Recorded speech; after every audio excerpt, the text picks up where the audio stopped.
বৃষ্টিও রহমত, ঠিক কিনা? বৃষ্টি পাঠায় কে? বৃষ্টির মালিক কে?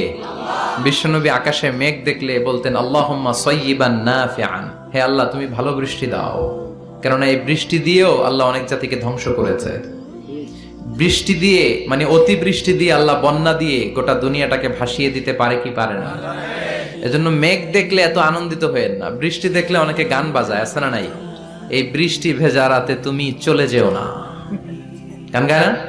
না, আপনি আল্লাহর কাছে দোয়া করবেন আল্লাহুম্মা সাইয়্যিবান নাফিআন, আল্লাহ তুমি বরকতের বৃষ্টি দাও। আল্লাহুম্মা গাইসান মুগীসান মারিআন মুরিআন নাফিআন গায়রা দার।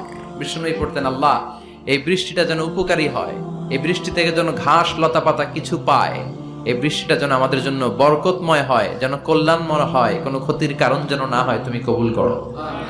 আবার বেশি বৃষ্টি হলে বিষ্ণুনবী দোয়া করতেন আল্লাহুম্মা হাওয়ালাইনা ওয়ালা আলাইনা, আল্লাহ আমাদের এলাকায় আর বৃষ্টি দিও না, আমাদের চারিপাশে দাও।